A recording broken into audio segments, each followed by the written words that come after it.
Financial market में investment करने के बहुत सारे ऑप्शन अवेलेबल हैं जहां पर आप इन्वेस्टमेंट कर सकते हैं और अपने इन्वेस्टमेंट के पोर्टफोलियो को डाइवर्सिफाई कर सकते हैं। अगर आप अपने इन्वेस्टमेंट के पोर्टफोलियो को डाइवर्सिफाई करते हैं तब यहां पर इस चीज का बेनिफिट आपको लॉन्ग टर्म में दिखाई देता है। आपके इन्वेस्टमेंट के पोर्टफोलियो का रिस्क भी मिटिगेट होता है और आपके इन्वेस्टमेंट पर हाईएस्ट रिटर्न कमाने के चांसेस बढ़ जाते हैं। अगर आपको अपने इन्वेस्टमेंट के पोर्टफोलियो को डाइवर्सिफाई करना है तो इसका मतलब ये नहीं है कि आपको सिर्फ इक्विटीज के ऑप्शन में ही इन्वेस्टमेंट करना है या सिर्फ और सिर्फ म्यूचुअल फंड में ही इन्वेस्टमेंट करना है। फाइनेंशियल मार्केट में इन्वेस्टमेंट करने के बहुत सारे ऐसे ऑप्शन हैं जहां पर आपको fix amount of guarantee return मिलते हैं और तो और आपके इन्वेस्टमेंट के प्रिंसिपल की सेफ्टी भी होती है। मेरे कहने का मतलब है कि आपको इक्विटी फंड्स के साथ साथ आपको डेट फंड्स में भी इन्वेस्टमेंट करना चाहिए, क्योंकि अगर आप डेट फंड में इन्वेस्टमेंट करते हैं तब यहाँ पर आपको शॉर्ट पीरियड ऑफ टाइम में 6% के आसपास के रिटर्न्स कमाने को मिलते हैं। पहले क्या होता था कि अगर आपको फाइनेंशियल मार्केट में डेट इंस्ट्रूमेंट्स में इन्वेस्टमेंट करना होता था तो यहाँ पर लिमिटेड ऑप्शन थे, लेकिन अब मार्केट में बहुत सारे ऐसे ऑप्शन हो चुके हैं जहां पर आप डेट फंड्स में इन्वेस्टमेंट कर सकते हैं, आप गवर्नमेंट सिक्योरिटीज में इन्वेस्टमेंट कर सकते हैं और टी बिल्स में भी इन्वेस्टमेंट कर सकते हैं। पहले अगर आपको टी बिल्स में इन्वेस्टमेंट करना होता था तो आपको आपके बैंक की वेबसाइट पर जाना पड़ता था या आपको स्टॉक ब्रोकर के प्लेटफॉर्म पर जाकर अपील करनी पड़ती थी, लेकिन हाल ही में रिजर्व बैंक ऑफ इंडिया ने अपनी नई वेबसाइट लॉन्च की है जहां पर आप डेट फंड्स में इन्वेस्टमेंट कर सकते हैं। अब रिजर्व बैंक ऑफ इंडिया के इस प्लेटफॉर्म का इस्तेमाल करके आप गवर्नमेंट इन्वेस्टमेंट ऑप्शंस में इन्वेस्टमेंट कर सकते हैं, गवर्नमेंट डेट ऑप्शंस में इन्वेस्टमेंट कर सकते हैं। रिजर्व बैंक ऑफ इंडिया के इस पोर्टल का नाम है आरबीआई रिटेल डायरेक्ट। अगर आप डेट फंड्स में इन्वेस्टमेंट करना चाहते हैं और अपने इन्वेस्टमेंट के पोर्टफोलियो पर बहुत ही अट्रैक्टिव रिटर्न्स कमाना चाहते हैं शॉर्ट पीरियड ऑफ टाइम में, तब यहां पर आपको इन्वेस्टमेंट करने के लिए बहुत सारे ऑप्शंस मिल जाएंगे। आरबीआई रिटेल डायरेक्ट के प्लेटफॉर्म के थ्रू इन्वेस्टमेंट करने के लिए आपको ज्यादा कुछ नहीं करना है, आपको आरबीआई रिटेल डायरेक्ट के पोर्टल पर आना है, यहां पर लॉगिन करना है, साइन अप करना है।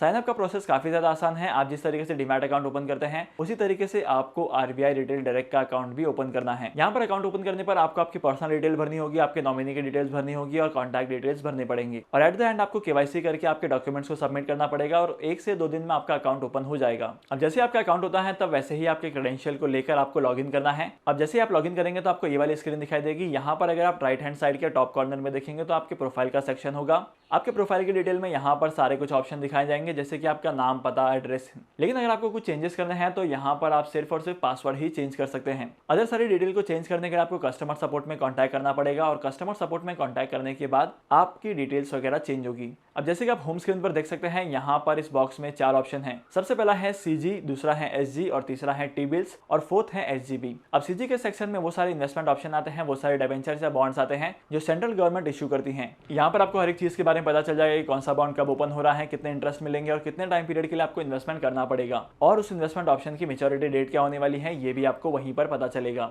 इस सेक्शन में से बहुत सारे ऑप्शन है जहां पर आपको 1 साल से लेकर 5 साल तक इन्वेस्टमेंट करने का ऑप्शन मिलता है, लेकिन आपको कौन से इन्वेस्टमेंट ऑप्शन में कितने टाइम पीरियड के लिए इन्वेस्टमेंट करना है तो इस बात पर डिपेंड करता है कि आपके फाइनेंशियल गोल क्या कहते हैं। अगर आप शॉर्ट टर्म के लिए प्लान कर रहे हैं तो आप 3 साल तक के लिए इन्वेस्टमेंट कर सकते हैं, लेकिन अगर आप उससे भी कम टाइम पीरियड के लिए इन्वेस्टमेंट करना चाहते हैं तब यहाँ पर आपको 91 डेज, 182 डेज या 364 डेज के लिए ही इन्वेस्टमेंट करना है। अब जैसे कि आप यहाँ पर देख सकते हैं कि सेकंड ऑप्शन का नाम है एसजी। यहाँ पर वो सारे ऑप्शंस आते हैं, यहाँ पर वो सारे बॉन्ड्स एंड डिबेंचर्स आते हैं जो स्टेट गवर्नमेंट इशू करती है अपने अलग अलग प्रोजेक्ट्स के लिए। अब इन प्रोजेक्ट का टाइम पीरियड भी 1 साल से लेकर 5 साल के टाइम पीरियड के बीच में होगा या हो सकता है कि 5 साल से ज्यादा का इन्वेस्टमेंट भी करना पड़े, क्योंकि बहुत सारे स्टेट गवर्नमेंट अपने फंड्स के रिक्वायरमेंट को फुलफिल करने के लिए फंड रेज करती हैं बॉन्ड्स के थ्रू। लेकिन अगर आप स्टेट गवर्नमेंट की सिक्योरिटीज में इन्वेस्टमेंट करते हैं तब भी यहाँ पर आपको अट्रैक्टिव रिटर्न्स कमाने को मिलेंगे। अब हम बात करते हैं तीसरे इन्वेस्टमेंट ऑप्शन के बारे में। तीसरा इन्वेस्टमेंट ऑप्शन है टी बिल्स का। Government of India short term के फंडिंग की रिक्वायरमेंट को फुलफिल करने के लिए टी बिल्स इशू करती है और अगर आप लोग टी बिल्स में इन्वेस्टमेंट करना चाहते हैं तो यहाँ पर आप 45 डेज के लिए, 91 डेज के लिए, 182 डेज के लिए या